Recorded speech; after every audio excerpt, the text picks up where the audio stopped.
Assalamualaikum warahmatullahi wabarakatuh. Waalaikumsalam warahmatullahi wabarakatuh. Selamat pagi Bapak Ibu semua, tapi pun. Ya pun. Ya, pertama-tama kami ucapkan syukur alhamdulillah, puji syukur kehadirat Allah Subhanahu wa taala pada pagi hari ini kita diberikan kesempatan untuk bisa berkumpul di ruang meeting ini dalam kegiatan diseminasi modul budaya positif dari salah satu rekan guru kita, Ibu Mia Sumiati SAG MPDI. Beliau sebagai calon guru penggerak angkatan 9. Bapak Ibu sekalian, shalawat serta salam kita berikan kehadirat junjungan kita Nabi besar Muhammad Sallallahu alaihi wasallam. Yang syafaat kita nantikan yaumul akhir. Tidak ada kata yang lebih tepat kami ucapkan selain terima kasih yang sedalam-dalamnya Bapak Ibu sekalian berkenan hadir untuk mengikuti kegiatan ini, yang mana sebetulnya kegiatan ini adalah kegiatan untuk berbagi ya Bapak Ibu ya. Jadi kami sampaikan sebelumnya bahwa ini bukan dalam kaitan kami itu menggurui, itu tidak, tapi kita mencoba untuk memaparkan, menyampaikan dan men-sharingkan atau membagi apa yang sudah didapatkan selama mengikuti pendidikan guru penggerak ini yang kurang lebih sudah berjalan sekitar 2 bulan. 2 bulan ini juga bukan 2 bulan yang pendek ya Bu. Jadi kayaknya 2 bulan berasa 2 tahun. Jadi tugas yang kejar-kejaran, tapi alhamdulillah kita sudah menyelesaikan modul 1 itu dengan submodulnya itu ada 4 gitu. Jadi kalau nanti melihat Bapak Ibu mungkin yang calon CGP ya, melihat modulnya di LMS itu modul 1 ada 1.1, 1.2. Nanti itu anakannya itu beranak lagi. Itu banyak sekali gitu. 1.1 sampai ada yang 20 ya. Titik 1, titik A, titik 1 lagi terus gitu sampai kadang-kadang sampai 6 digit gitu ke belakang gitu. Ya, tapi bismillah lah, insyaallah semua bisa dilalui dengan baik. Nah, salah satu tugas kami sebagai CGP itu membagi apa yang sudah kami pelajari, sehingganya tidak hanya mengendap di diri kami, tetapi juga mendapatkan masukan, mendapatkan saran kritikan dari rekan-rekan sesama guru yang lain begitu. Sehingga apa yang kami lakukan ini bisa lebih luas kami imbaskan kepada teman-teman dan harapannya nanti bisa diimplementasikan di kelas masing-masing. Kira-kira seperti itu. Nah, yang akan disampaikan hari ini Bapak Ibu yaitu terkait dengan budaya positif. Bagaimana kita membentuk budaya positif di sekolah. Mungkin nanti akan ada beberapa istilah yang kami sampaikan terlebih dahulu supaya penjelasannya lebih mudah untuk dicerna dan juga lebih nyambung, dan barangkali mungkin ada hal-hal yang agak berbeda dengan apa yang sudah kita ketahui dan kita jalankan. Ya, kami juga terkaget-kaget ya Bu Mia. Oh ternyata begitu gitu. Ya nggak apa-apa.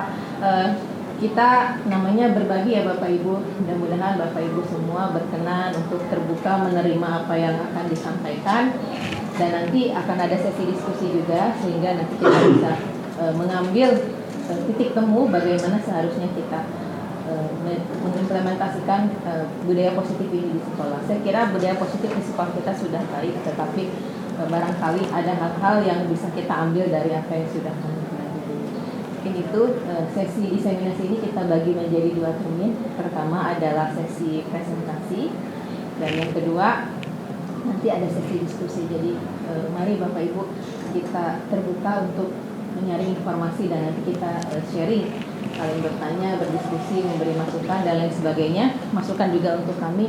Kami sudah mempraktekkan sedikit-sedikit, tetapi belum optimal juga, dan kami akan berusaha untuk memperbaikinya berdasarkan nanti masukan dari Bapak Ibu sekalian. Saya kira itu Bu Mia ya. Kepada Bu Mia kami persilahkan untuk mempresentasikan hasil diseminasinya. Terima kasih Bapak Ibu. Saya izin berdiri. Bismillahirrahmanirrahim. Assalamualaikum warahmatullahi wabarakatuh. Selamat pagi, salam sejahtera untuk kita semua. Tabi pun. Alhamdulillah pada pagi hari ini saya sebagai calon guru penggerak berkesempatan untuk dapat melaksanakan salah satu tugas diseminasi atau pengimbasan atau berbagi terkait modul 1.4 yaitu budaya positif. Terima kasih kepada Ibu Widiani yang telah memandu kegiatan kita pada pagi hari ini.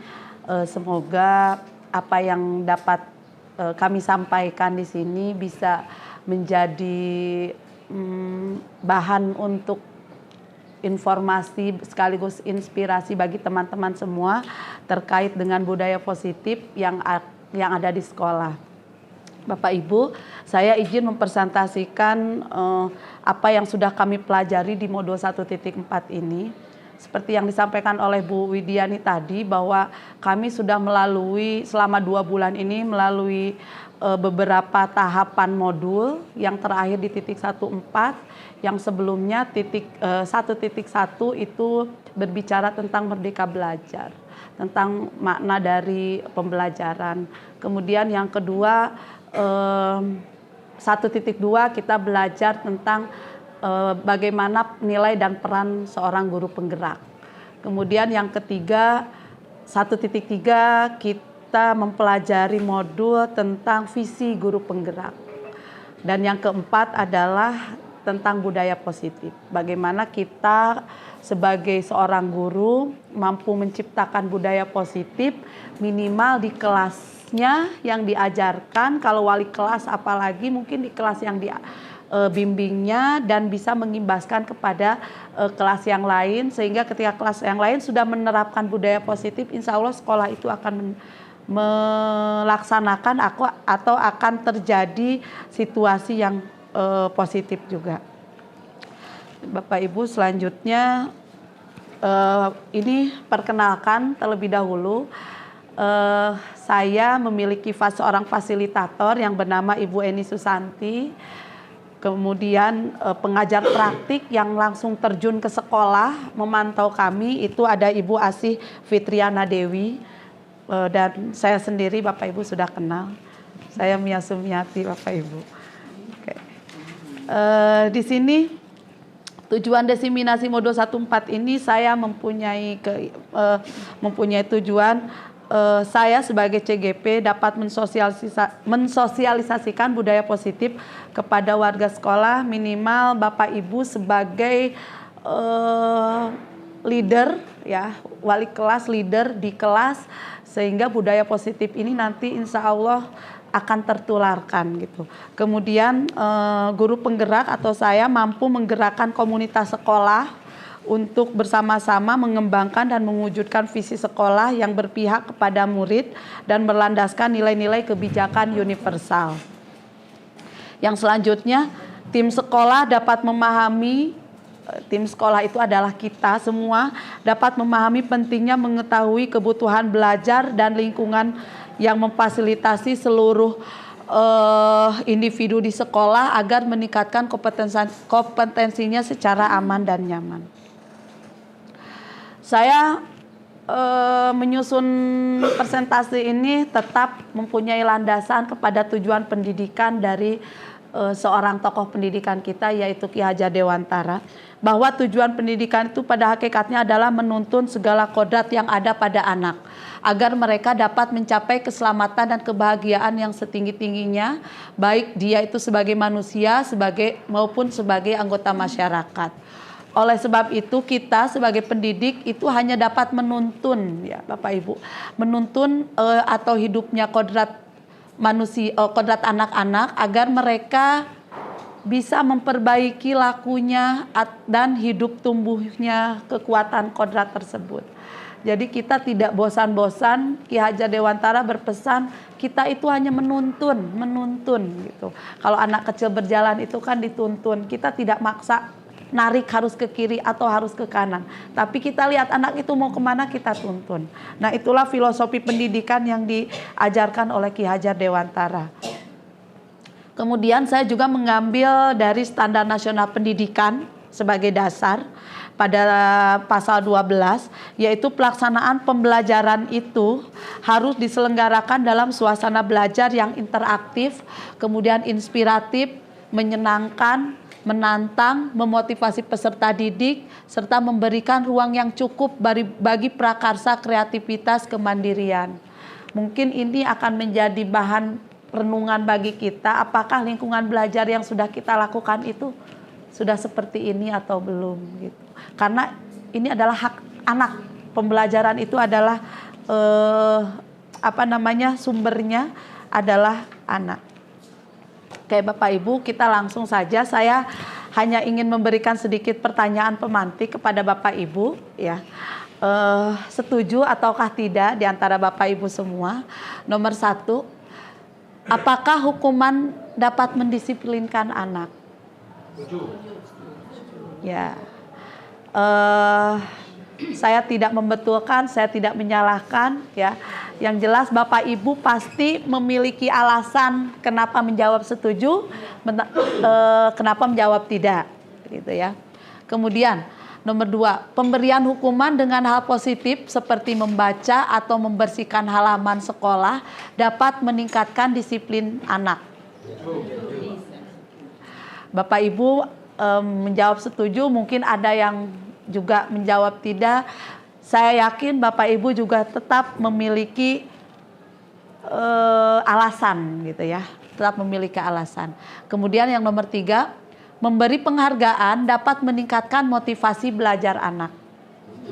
Setuju, ya. Sekali lagi saya yakin Bapak Ibu pasti memiliki alasan yang mungkin sangat panjang terkait dengan memberi penghargaan ini menjadi motivasi belajar anak. Dalam budaya positif ini ada beberapa konsep yang akan kita pelajari Bapak Ibu. Di sini kita samakan dulu persepsinya terkait dengan budaya positif di sekolah. Ya, budaya positif di sekolah yaitu nilai dan kebiasaan di sekolah yang berpihak kepada murid. Sekarang kita sambil introspeksi apakah nilai atau kebiasaan di sekolah itu sudah berpihak kepada murid atau belum, agar mereka dapat berkembang menjadi pribadi yang kritis, penuh hormat dan bertanggung jawab sesuai dengan profil pelajar Pancasila. Ini pemahaman budaya positif yang harus kita tanamkan Bapak Ibu, gitu ya. Kemudian konsep utama budaya positif ini ada beberapa yang akan kita bahas. Ya. Yang pertama, perubahan paradigma belajar. Kita akan merubah bagaimana paradigma belajar kita. Jangan murid melulu yang suruh merubah paradigma, tapi kita tidak bisa merubah, nanti akan kita lihat.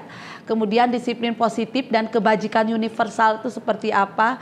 Kemudian keyakinan kelas. Kemudian kebutuhan dasar manusia. Kemudian motivasi perilaku manusia. Kemudian restitusi, posisi kontrol guru, dan segitiga restitusi. Seperti yang disampaikan Bu Miss Widiani tadi, mungkin Bapak Ibu ada yang baru merasa asing dengan kata-kata, istilah-istilah di dalam dunia pendidikan ya. Ini seiring berjalannya waktu, bahasa-bahasa ini nanti akan menjadi familiar karena memang ini adalah bahasa yang biasa kita lakukan.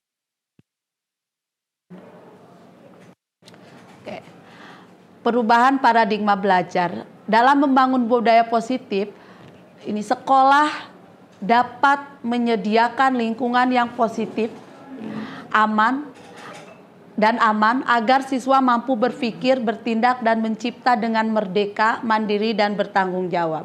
Artinya sebenarnya budaya positif itu tidak harus dituntut dari kita, tapi juga lingkungan itu harus kita bentuk. Gitu ya. Lingkungan, kemudian juga bagaimana kita membuat suasana yang aman dan nyaman kepada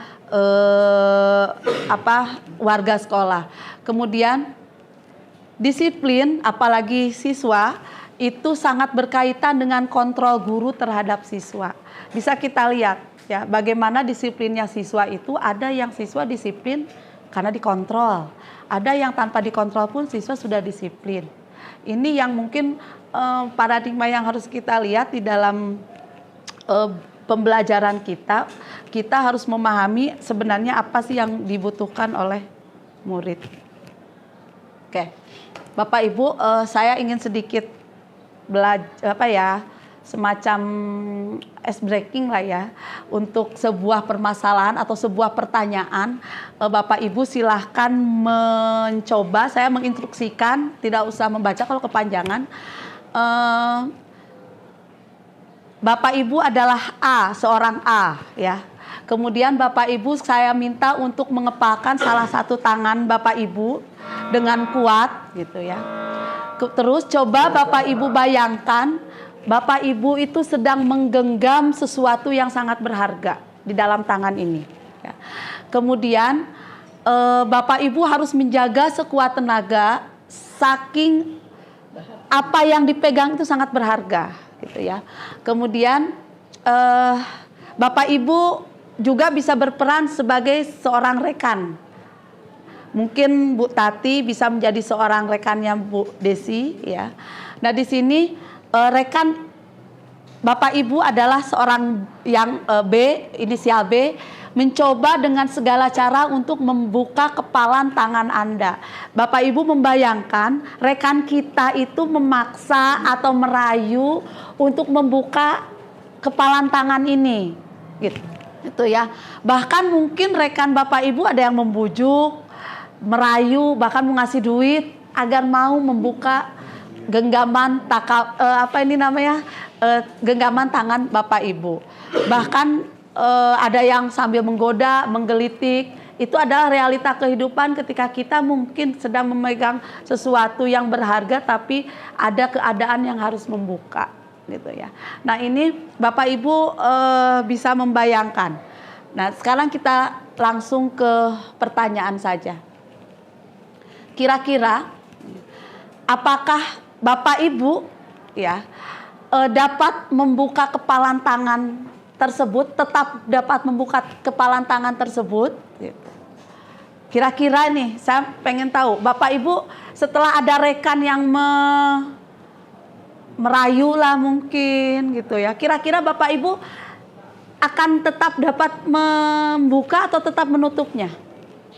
Kira-kira?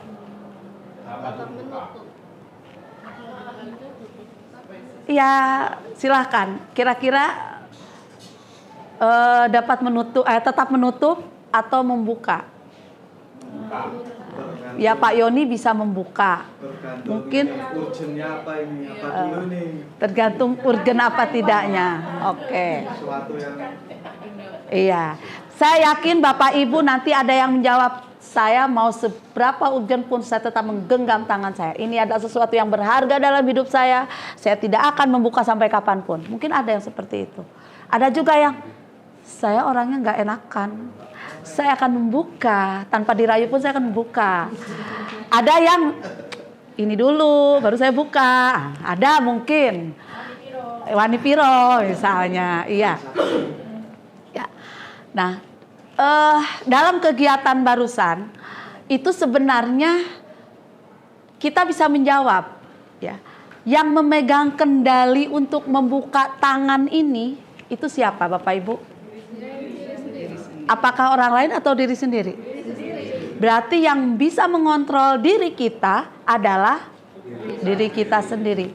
Meskipun orang lain yang mempengaruhi, tapi tetap yang membuka siapa? Kita. Artinya yang dapat mengontrol, mengendalikan diri kita adalah kita sendiri. Bukan orang lain, itu pelantara. Kalau kita bisa mengontrol, saya tetap dengan pertimbangan begini. Artinya kita harus punya prinsip ya, bahwa diri sendiri ini adalah sebagai alat kontrol juga untuk diri kita dalam memutuskan segala sesuatu. Itu. Sekarang kita lihat di perubahan paradigma belajar teori kontrolnya William Glasser. Ilusi guru mengontrol murid. Kita punya prinsip, punya persepsi bahwa guru itu adalah ngontrol murid. Murid itu bisa disiplin kalau dikontrol oleh gurunya, gitu kan? Padahal itu sebenarnya hanya ilusi Bapak Ibu. Ilusi itu apa sih? Persepsi atau bayangan kita ya. Padahal sebenarnya anak itu dia mau melakukan sesuatu itu, mau dikontrol ataupun tidak itu tergantung dia sendiri. Dia yang mengendalikan. Jadi kita itu jangan terlalu GR ketika ada anak yang disiplin itu karena dikontrol oleh kita. Itu yang harus kita rubah. Kita harus tetap memiliki kepercayaan bahwa anak itu memiliki kontrol diri dalam melakukan sesuatu. Gitu. Itu kalau guru itu hanya ilusi kita gitu kan. Kemudian ilusi bahwa semua penguatan perspektif itu akan bermanfaat. Jadi kita merasa ketika kita memberikan penguatan itu bermanfaat untuk anak-anak kita. Tetap yang punya kendali itu murid-murid kita.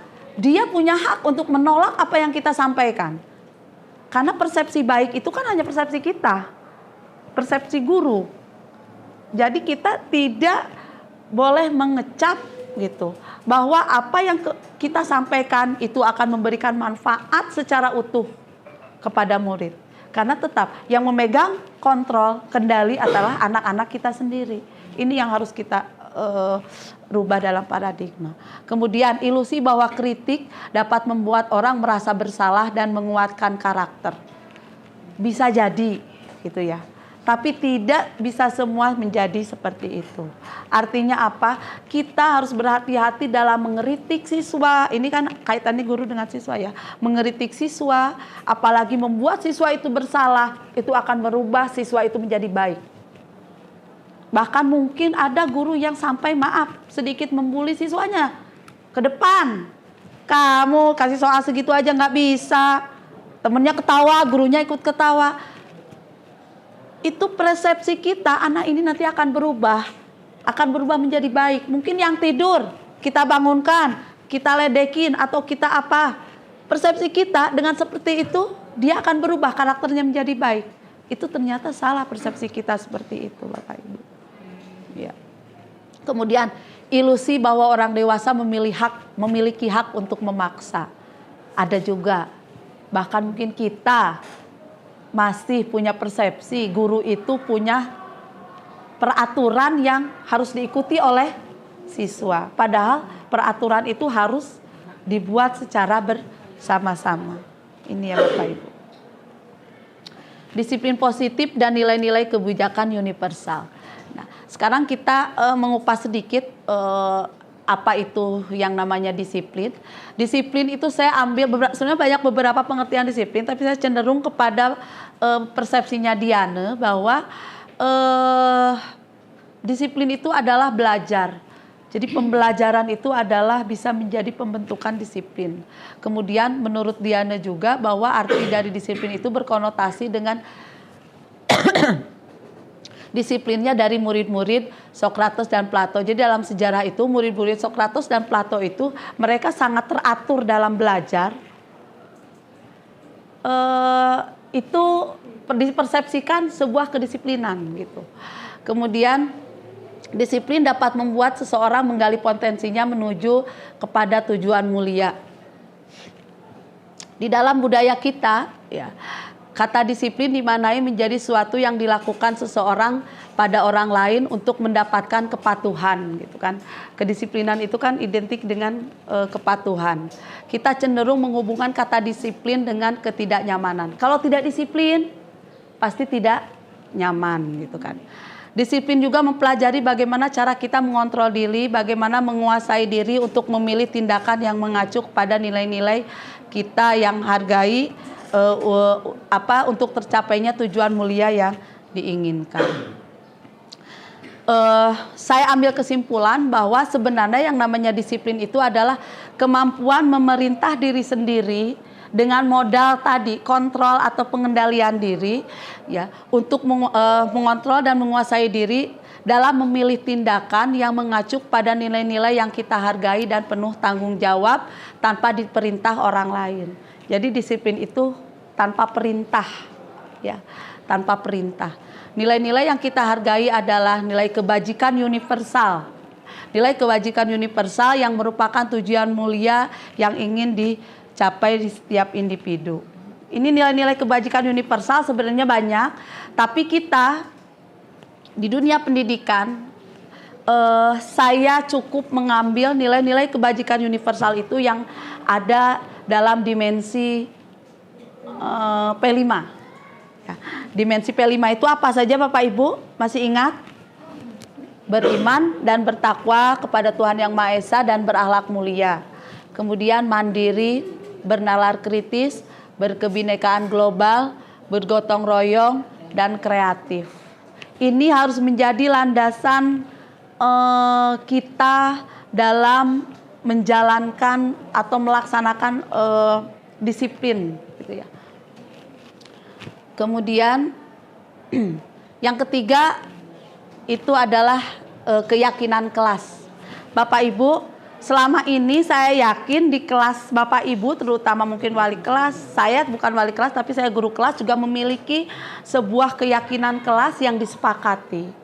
Ya, di sini saya berikan pemahaman bahwa keyakinan kelas adalah nilai-nilai kebajikan atau prinsip-prinsip universal yang disepakati bersama, terlepas dari perbedaan agama, suku, negara, dan bahasa. Menurut Gosen, keyakinan kelas itu akan lebih memotivasi seseorang dari dalam. Seseorang akan lebih bersemangat untuk menjalankan keyakinannya daripada hanya sekedar mengikuti peraturan. Pada hakikatnya, keyakinan kelas itu hampir sama dengan peraturan.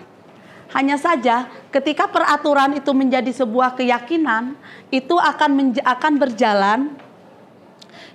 berjalan karena motivasi intrinsik. Ketika sudah menjadi keyakinan, anak itu bukan menganggap ini sebuah aturan, gitu.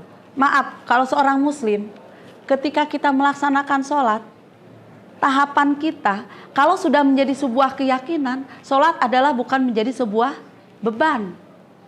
Begitupun dengan kesepakatan kelas. Ketika anak, kesepakatan kelas sudah menjadi sebuah keyakinan kelas, dia akan melihat ini adalah sebuah keyakinan yang harus dilakukan, bukan sebuah beban, gitu. Kita lihat di sini misalnya perbedaan antara peraturan dengan keyakinan kelas, Bapak Ibu. Ada sedikit perbedaan dalam pembahasaan. Kalau peraturan biasanya cenderung dengan kata-kata negatif, dilarang, tidak boleh, gitu. Tapi kalau kita kemas dalam bentuk keyakinan, itu adalah kata-kata positif yang muncul, gitu ya. Misalnya selalu kembalikan buku kepada tempatnya, oke lah. Keyakinan kelasnya adalah tanggung jawab. Nah ini implementasi dari peraturan sebenarnya. Hanya pengemasan bahasa yang disampaikan adalah bahasa-bahasa positif. Kemudian dilarang mengganggu orang lain, misalnya di dalam kesepakatan kelas kita. Dilarang mengganggu orang lain. Sebenarnya keyakinan kelasnya adalah menghormati orang lain dan diri sendiri. Kan bahasanya beda ya Bapak Ibu. Lebih sejuk, lebih positif di keyakinan kelas dengan mengutarakan kalimat-kalimat positif. Kemudian hadir di kelas 15 menit sebelum pembelajaran dimulai. Ini bisa dijadikan peraturan, bisa dijadikan keyakinan kelas selama tidak ada kalimat-kalimat negatif yang tercantum di situ. Ya. Kita lihat keyakinannya menghormati orang lain, berkomitmen kepada tujuan. Di sini banyak beberapa peraturan yang bisa kita jadikan keyakinan kelas. Oke ya Bapak. Nah, Bapak Ibu, kita coba dimulai lagi membuat keyakinan kelas di kelas masing-masing Bapak Ibu. Saya sudah mencoba meskipun mungkin terlambat dari dari awal masuk ya. Kita coba mempersepsikan kepada anak-anak itu menjadi sebuah keyakinan kelas atau kesepakatan kelas, gitu. Di sini ada beberapa kriteria yang mungkin bisa kita lakukan di dalam pembentukan keyakinan kelas. Kami membuat keyakinan kelas. Saya suruh anak-anak untuk membuat apa yang menurut kalian baik di kelas ini, silahkan kita buat. Lepaskan dulu peraturan-peraturan yang ada. saya minta anak-anak untuk melepas peraturan-peraturan. Kita kosongkan mereka agar mereka merasa nyaman gitu kan. Kemudian saya ini harusnya video, lupa nggak saya ganti, nggak saya upload. Ada videonya ketika kita membentuk sebuah keyakinan kelas, dan setelah itu kita simpulkan keyakinan kelas ini menjadi sebuah bahasa yang lebih enak, lebih positif gitu ya. Saya coba kemas karena anak-anak bahasanya memang masih muncul. Tidak boleh main HP, katanya gitu kan. Mereka tidak boleh terlambat. Tapi kita coba kemas agar ini kesepakatan kelas ini menjadi sebuah keyakinan. Insya Allah anak-anak kalau sudah menjadi sebuah keyakinan, terutama kelas 10 ya Bapak Ibu. Bapak Ibu kan nih wali kelas 10, masih mungkin lebih mudah dibentuk gitu anak-anaknya. Ya. Oke Bapak Ibu, kita lanjut kepada kebutuhan dasar manusia. Manusia itu memiliki 5 kebutuhan dasar yang tidak bisa kita pungkiri Bapak Ibu. Ya, kita tidak sadar sebenarnya kita itu memiliki 5 kebutuhan dasar. Dan apa yang kita lakukan dalam kehidupan itu sebenarnya untuk memenuhi kelima dasar kebutuhan ini. Hanya saja yang kita lakukan itu positif atau tidak. Tapi kita yakin ketika kita melakukan sesuatu pasti karena kita ingin memenuhi kelima dasar kebutuhan ini. Yang pertama kebutuhan bertahan hidup. Contoh makan, gitu kan? Makan itu nggak sadar sebenarnya itu untuk bertahan kita hidup kan Bapak Ibu. Ada yang nggak makan bisa semangat, bisa hidup. Saya yakin beda dengan puasa ya. Oke, kemudian kita itu atau manusia itu membutuhkan membutuhkan kebutuhan kasih sayang dan rasa diterima. Kita ingin merasa diterima di lingkungan kita. Itu adalah sebuah kebutuhan dasar yang tanpa kita sadari. Gitu ya Bapak Ibu ya. Kemudian penguasaan. Penguasaan itu maksudnya kebutuhan pengakuan atas kemampuan. Ketika kita memiliki kemampuan tertentu, kemudian kita diakui. Maaf misalnya di grup Bu Erlian selalu menyampaikan selamat kepada Bu Dita yang telah lolos seleksi calon guru penggerak. Itu adalah pengakuan terhadap kita yang mungkin sudah mampu melewati itu. Itu dirasa nyaman kan Mbak Dita? Karena itu salah satu kebutuhan kita diakui. Gitu. Kita tahu, kita diakui bahwa kita mampu, itu adalah sebuah kebutuhan, tidak bisa dipungkiri. Kemudian kebebasan, kebutuhan kebebasan.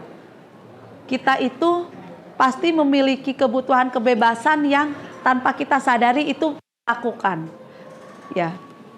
Kemudian kebutuhan kesenangan. Adanya healing, adanya jalan-jalan, itu salah satu pemenuhan kebutuhan kesenangan itu Bapak Ibu. Jadi jangan sampai kita tidak memenuhi kesenangan ini juga. Bisa-bisa stres gitu ya. Oke. Nah ini sekarang kita lihat kasusnya. Coba Bu Desi, saya minta bacain Bu Desi kasus. Kita lihat ya kasus, salah satu kasus nih. Ibu Ratna, guru wali kelas 10 di SMK X, sedang bingung menghadapi ulah salah satu murid di kelasnya, Teddy. Beberapa anak di kelas 10 telah datang padanya dan mengeluhkan Teddy yang seringkali meminta bekal makan siang mereka dengan paksa. Jika Anda menghadapi situasi seperti Bu Ratna, apa yang akan Anda lakukan? Kemudian menurut Anda kira-kira apa alasan Teddy melakukan hal itu? Ya. Bapak Ibu kira-kira apa yang akan Bapak Ibu lakukan ketika Bapak Ibu menemukan murid seperti Teddy?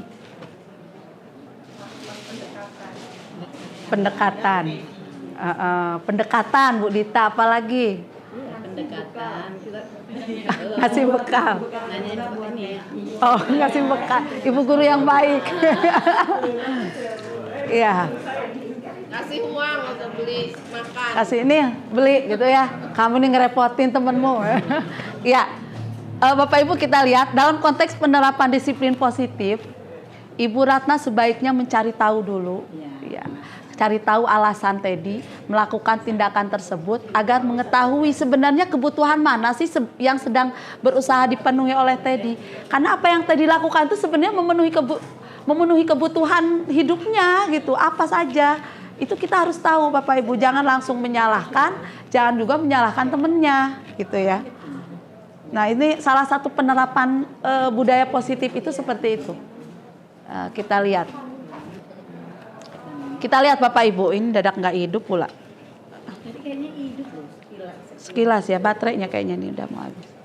Tuh kan, oh iya, kurang kenceng.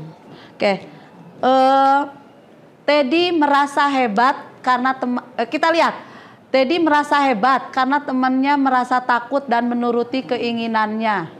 Berarti Teddy itu sebenarnya dari segi kebutuhan penguasaan, dia itu perlu juga. Dia itu merasa hebat, kata teman-teman saya kalah, takut sama saya. Dimintain makanan aja dia takut, gitu kan? Artinya dia ingin melihat power dia, gitu ya. Kemudian, kok jadi Dodi ini? Tidak anggap aja Teddy. Teman Dedi jadi memang tadinya Dodi, saya ganti Teddy. Dodi inget itu. Dia lupa jadi Dedi teman Teddy jadi memperhatikan Teddy. Jadi artinya Teddy itu senang diperhatikan teman-temannya kan, cari perhatian lah, caper lah. Itu adalah sebuah kebutuhan bagi si Teddy itu tadi. Kebutuhan apa? Kebutuhan diperhatikan gitu ya.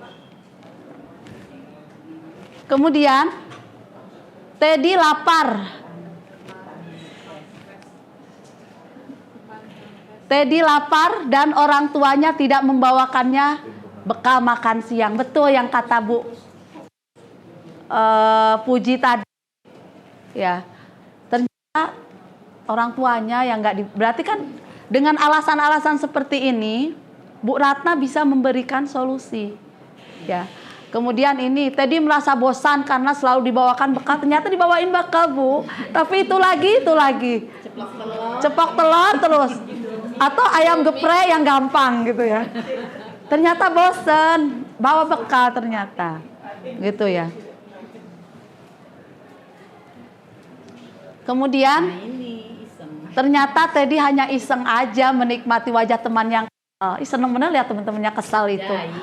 Jahil. Ternyata itu berarti dari 5 kebutuhan aja ada semua. Gitu ya. Dan ini yang kita perlu buka Bapak Ibu. Oke. Kemudian teori motivasi perilaku manusia. Bapak Ibu, manusia itu dalam hidup pasti memiliki motivasi. Motivasi itu keinginan atau dorongan dalam melakukan sesuatu. Tanpa disadari, kita berangkat ke sekolah saja pasti ada motivasi yang mungkin tanpa perlu disebutkan gitu. Ya. Nah, ini yang perlu kita sadari. Di sini motivasi itu ada yang eksternal dari luar. Dilanjut ya. Oke Bapak Ibu, tadi kita sudah ke motivasi. Kita sudah ke motivasi. Di sini saya akan membacakan sebuah kasus. Iva kurang menguasai pelajaran matematika. Sehingga pada saat pelajaran tersebut berlangsung, dia lebih banyak berdiam diri atau menggambar di buku pelajarannya. Pada saat guru matematikanya, Pak Seno, menanyakan pertanyaan Iva menjadi gugup dan tak sengaja menjatuhkan tasnya dari kursi, serta tiba-tiba menjadi gagap pada saat berupaya menjawab. Seluruh kelas pun tertawa melihat perilaku Iva yang bicara tergagap dan terkejut tersebut.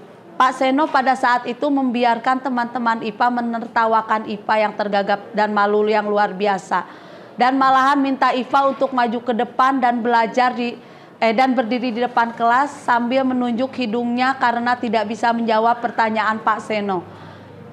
Kelas semakin gaduh dan anak-anak pun tertawa melihat IPA di kelas memegang ujung hidungnya. Bapak Ibu, ada pertanyaan di bawah. Apakah Bapak Ibu setuju dengan tindakan Pak Seno terhadap IPA tersebut, Bapak Ibu? Tidak ya. Menurut Bapak Ibu, tindakan Pak Seno terhadap IPA itu hukuman atau konsekuensi? Kira-kira. Jadi nyuruh si IPA ke depan, ya disuruh berdiri, itu hukuman atau konsekuensi? Kalau kataku termasuk hukuman. Hukuman. Beda dengan konsekuensi. Kalau konsekuensi itu apa itu?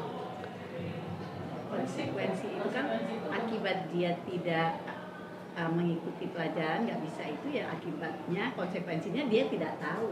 Ya, hukum sebab akibat ya kalau konsekuensi, atau mungkin bisa juga karena hasil sebuah kesepakatan. Oke. Iya. Oke, nih Bapak Ibu, memang kita harus bisa membedakan antara hukuman dengan konsekuensi, ya. Dengan nanti ada yang namanya restitusi. Restitusi itu dia lebih tinggi dari konsekuensi. Jadi seperti hukuman, tapi dia lebih kepada ada tahapan-tahapannya. Di sini mungkin saya bacakan salah satu contoh saja,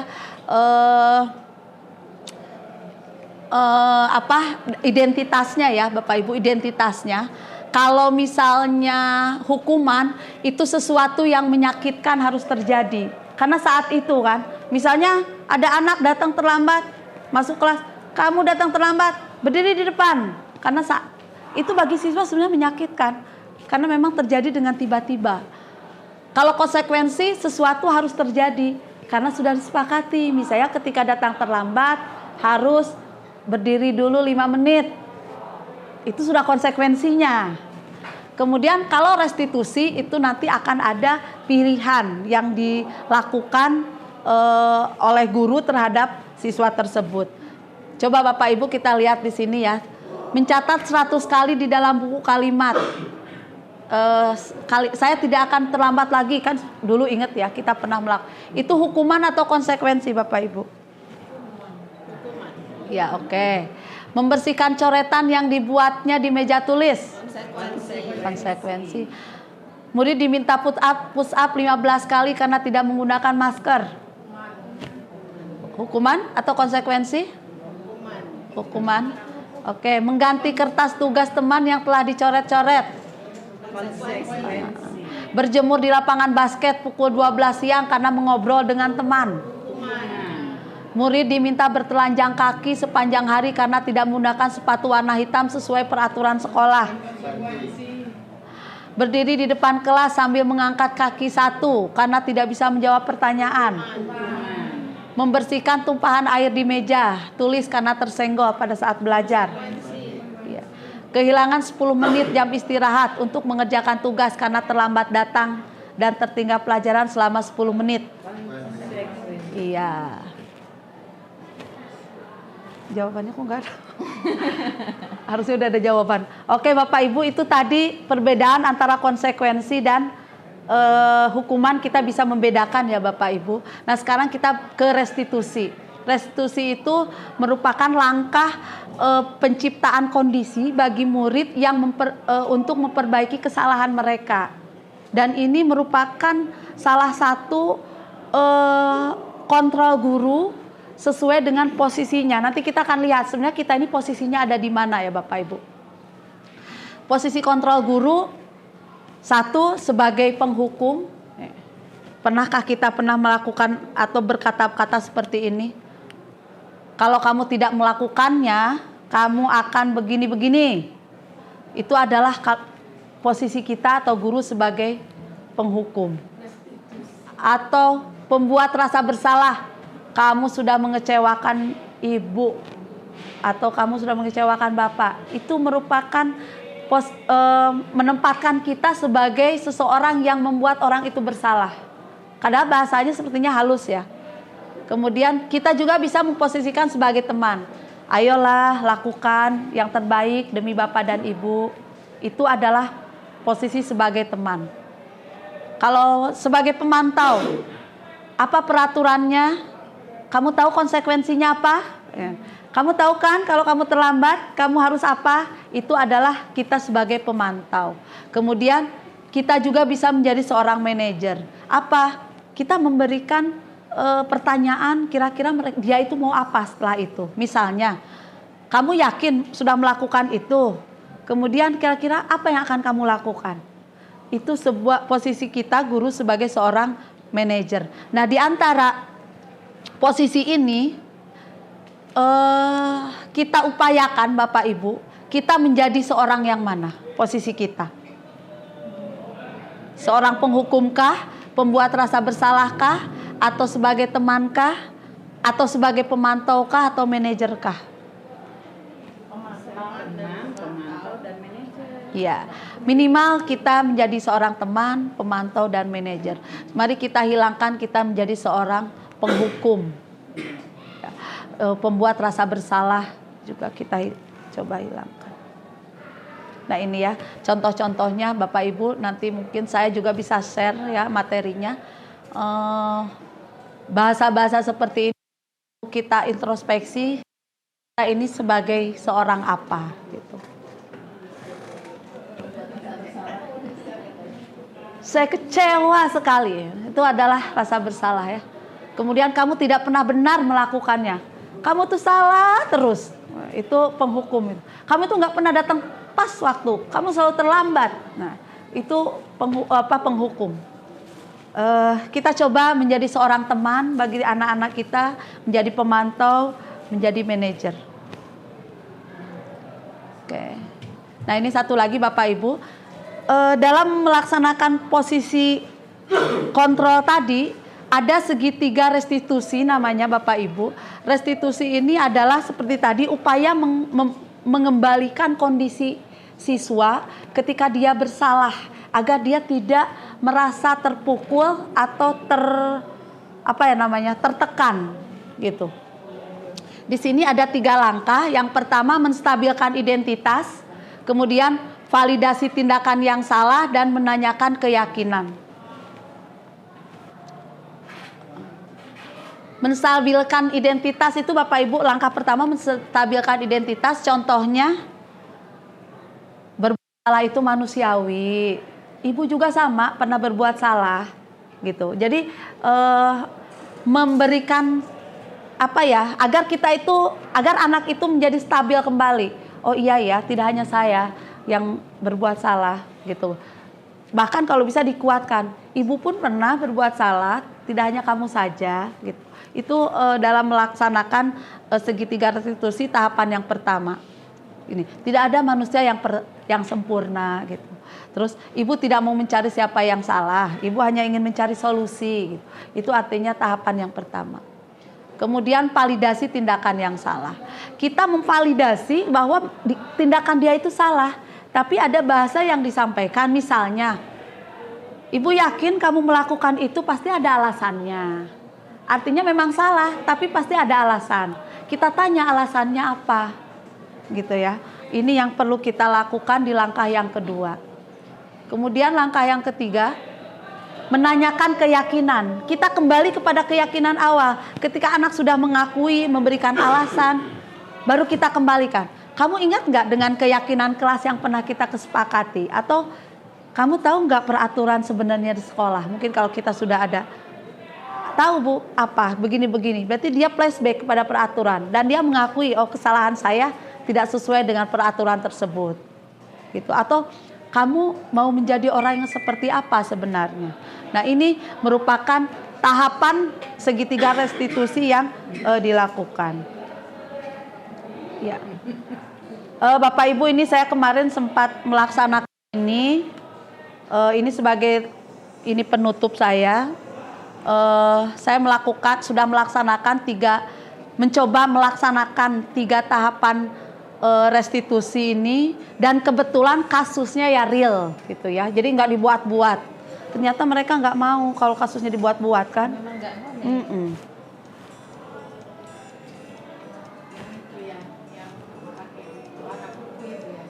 Ya, Saya lihat di statusnya bukunya. ya.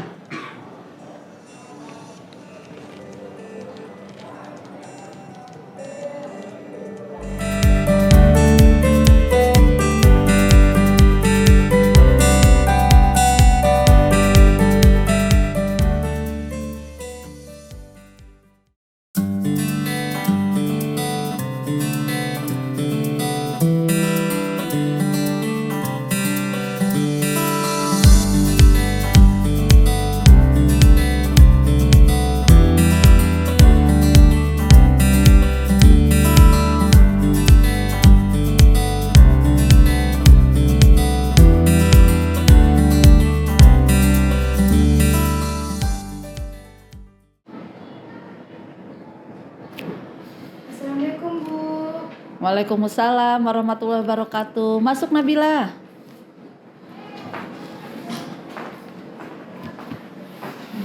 Silakan duduk yuk. Gimana kabarnya? Alhamdulillah baik. Sudah makan belum tadi istirahat? Sudah kok Bu. Sudah. Oke. Nabila tahu kenapa ibu manggil Nabila ke sini? Tahu Bu? Kenapa? Karena ini memakai nail art kuku palsu. Oh, Nabila tahu perbuatan Nabila memakai kuku palsu ini? Tahu Bu? Sesuai apa tidak? Ini tidak sesuai. Oh iya, baik. Setiap manusia itu kan punya salah ya, termasuk juga ibu, juga mungkin Nabila. Dalam hal ini Nabila memakai apa ini namanya? Nail art atau kuku palsu. Tapi ibu di sini tidak mau mencari-cari kesalahan atau mencari siapa yang salah.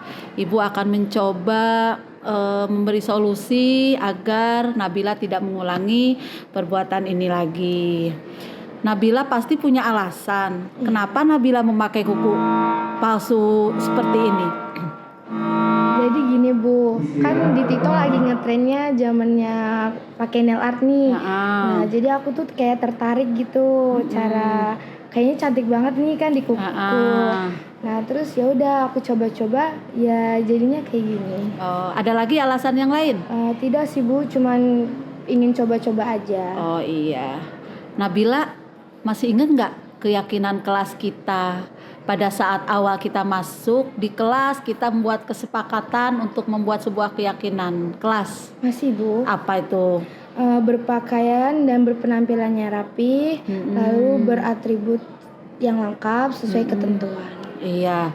Terus kalau memakai nail art ini kira-kira sesuai nggak dengan ketentuan? Tidak Bu. Tidak. Nabila yakin nggak dengan penampilan Nabila seperti ini? Nabila merasa nyaman untuk belajar? Tidak Bu, soalnya apa ya?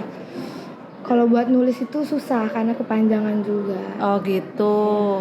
Berarti Nabila yakin ya kalau belajar dengan seperti ini aja nggak nyaman ya? Iya benar Bu. Terus Nabila tahu apa yang harus Nabila lakukan? Tahu Bu, harus Apa itu? segera melepasnya. Segera melepasnya. Terus apa lagi? Ya berjanji tidak memakai kuku palsu seperti ini. Itu lagi saat ke sekolah.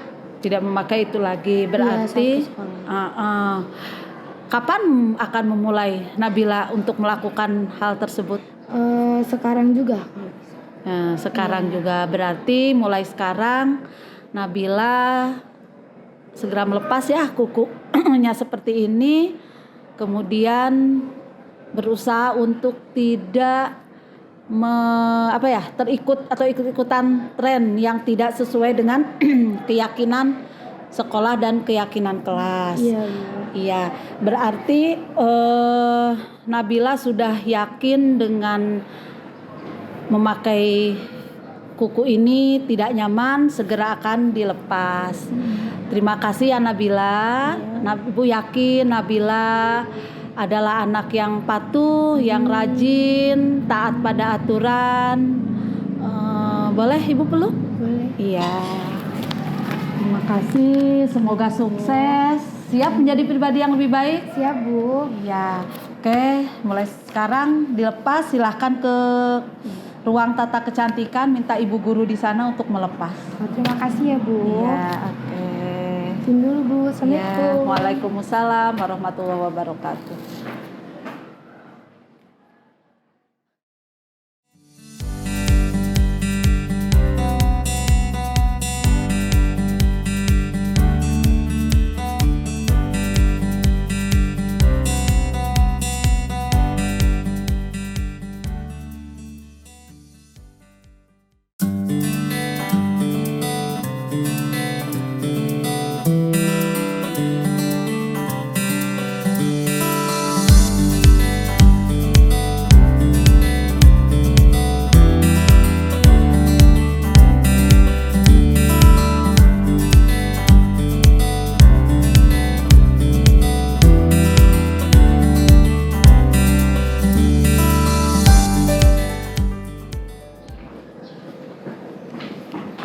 Assalamualaikum Gilang. Waalaikumsalam Bu.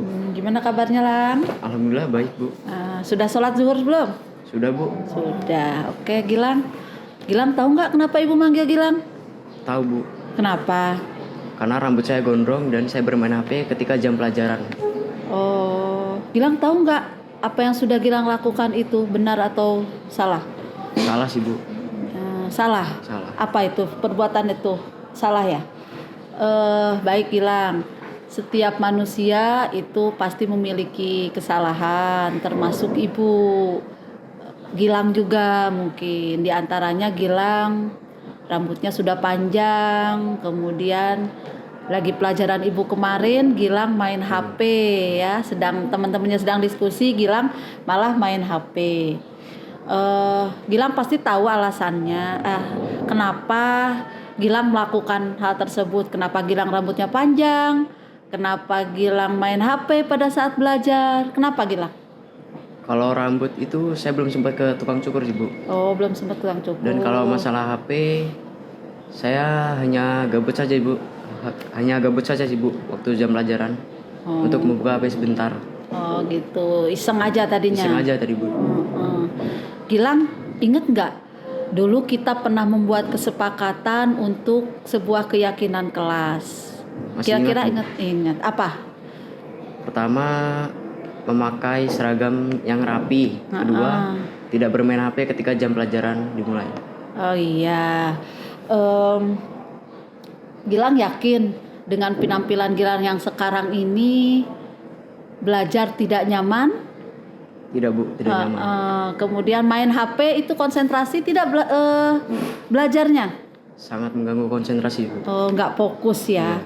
Berarti Gilang yakin kalau hal-hal tersebut mengganggu pembelajaran. Sekarang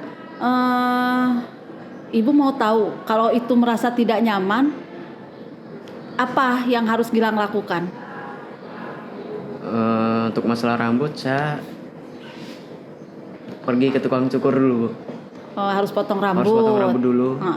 Terus? Terus untuk masalah HP, ketika jam pelajaran dimulai, HP dinonaktifkan dulu sementara saat jam pelajaran dimulai. Setelah itu apa lagi? Ada lagi? Tidak ada, Bu. Iya. Ibu mau tanya lagi nih. Tadi apa yang harus Gilang lakukan itu kapan akan dimulainya? Dimulai nanti ini sih, Bu, setelah pulang sekolah. Saya akan potong rambut. Kalau HP sejak kapan? Sejak waktu dimulai jam pelajaran pertama itu. Sudah tidak diaktifkan. Oke. Berarti sepulang sekolah nanti Gilang rambutnya dipotong ya, biar rapi. Kemudian mulai hari ini setiap pembelajaran HP dinonaktifkan biar belajarnya fokus. Terima kasih ya Gilang. Ibu yakin Gilang anak yang patuh terhadap peraturan kita. Kemudian Gilang akan menjadi anak yang disiplin, akan menjadi anak yang hebat, bisa membanggakan orang tua. Boleh kita tos dulu? Boleh, Bu. Oke, iya. Oke, Gilang siap menjadi seorang yang lebih baik? Siap, Bu. Iya, terima kasih. Sekarang silahkan kembali ke kelas. Oke, saling. Baik, Bu. Iya.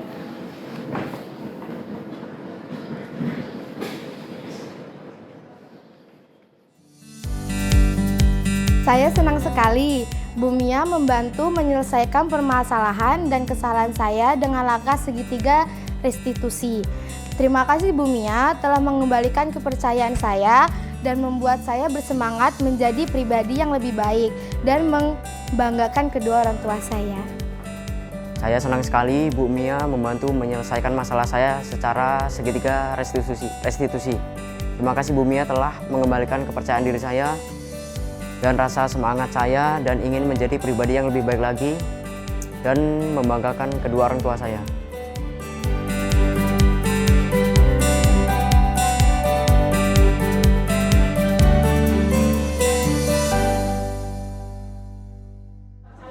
Ya, terima kasih Bapak Ibu, mungkin ini yang dapat saya sampaikan.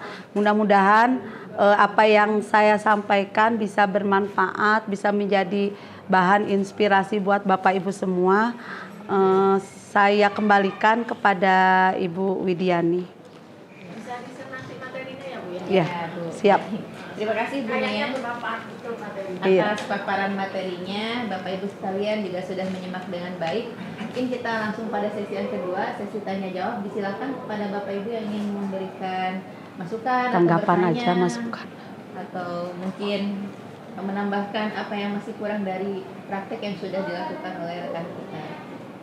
Monggo. Cukup. Tanggapan aja satu loh. Tanggapan aja ya Bu. Monggo silakan Bu Desi. Baik, Assalamualaikum warahmatullahi wabarakatuh. Waalaikumsalam. warahmatullahi wabarakatuh. Alhamdulillah dengan adanya diseminasi dari CGP ini, kami semua akhirnya bisa terbuka Bu dengan bagaimana cara menghadapi siswa di kelas dan cara menghadapi permasalahan yang ada di kelas. Dan semoga kami semua bisa menerapkan ilmu ini untuk jadi guru yang lebih baik lagi. Amin. Saya ini wassalamualaikum warahmatullahi wabarakatuh. Waalaikumsalam warahmatullahi wabarakatuh. Terima kasih Bu Desi atas tanggapannya. Masih ada yang lain Bapak Ibu? Cukup. Baik, mungkin kalau memang sudah cukup, mudah-mudahan apa yang sudah kita dapatkan hari ini walaupun tidak banyak bisa kita implementasikan di kelas ya Bapak Ibu, dan bisa memperbaiki proses pembelajaran kita dan bisa membuat siswa-siswi kita lebih nyaman dalam kelas-kelas kita. Bu Mia, masih ada yang disampaikan? Sedikit aja Bu Dian. Bapak Ibu, sekali lagi saya mengucapkan terima kasih banyak atas kehadiran Bapak Ibu di sini mendengarkan diseminasi saya. Mudah-mudahan kita bisa melaksanakan mulai dari hal yang kecil ya, mulai saat ini dan mulai dari diri sendiri. Saya mohon maaf jika ada hal yang kurang pas. Saya akhiri. Assalamualaikum warahmatullahi wabarakatuh. Waalaikumsalam warahmatullahi wabarakatuh. Kita berikan Tutup dulu. semangat Bapak Ibu, kita bergerak menuju pendidikan yang lebih baik. Terima kasih atas kehadirannya, atas waktu yang sudah diluangkan. Mudah-mudahan mendapatkan kebaikan dari Allah Subhanahu wa taala, Tuhan Yang Maha Esa. Kami undur diri, mohon maaf atas segala kekurangan. Mari kita tutup bersama-sama dengan membaca hamdalah. Alhamdulillahirrahmanirrahim. Saya selaku moderator mohon maaf apabila ada hal yang kurang berkenan. Terima kasih. Wassalamualaikum warahmatullahi wabarakatuh. Waalaikumsalam warahmatullahi wabarakatuh. Terima kasih ya Bapak Ibu. Terima kasih ya Bapak Ibu. Silakan. Warahmatullahi wabarakatuh. Saya Erlian Eka Damayanti, Eskom MTI, Kepala Sekolah SMK Negeri 3 Mitro, mengucapkan selamat kepada Ibu Mia Sumiati, SAG MPDI, calon guru penggerak angkatan ke-9, yang telah melaksanakan kegiatan agenda diseminasi dan pengibasan tentang budaya positif. Semoga kegiatan diseminasi ini akan menjadi stimulasi dan stimulus bagi perubahan di sekolah dalam hal budaya positif yang bisa menginspirasi dan menggerakkan guru-guru dan seluruh warga sekolah. Pemahaman budaya positif ini harapannya dapat diimplementasikan dan dapat diarahkan dalam pembentukan lingkungan yang positif di SMK Negeri 3 Metro. Semoga sukses Ibu Mia Sumiati diberikan kelancaran, kemudahan dalam mengikuti kegiatan guru penggerak. Amin. Assalamualaikum warahmatullahi wabarakatuh. Perkenalkan, saya Rizka Dewi Anggreni, guru Mapel Pendidikan Pancasila dan Kewarganegaraan. Saya mengucapkan selamat kepada Ibu Mia Sumiati SAG MPDI yang telah sukses dalam menyelenggarakan kegiatan diseminasi dan pengimbasan tentang budaya positif. Melalui kegiatan tersebut saya mendapatkan banyak manfaat. Terlebih saya sebagai wali kelas, saya sudah menerapkan apa yang sudah saya dapatkan melalui kegiatan tersebut di kelas dan terutama pada peserta didik saya. Semoga melalui kegiatan ini dapat menstimulus perubahan-perubahan, terutama perubahan di sekolah mengenai budaya positif, dan bisa menginspirasi guru-guru lain untuk menerapkan budaya positif lebih baik. Mungkin itu saja, terima kasih, sukses terus untuk Bu Mia Sumiati, berikan kelancaran. Saya akhiri, wassalamualaikum warahmatullahi wabarakatuh.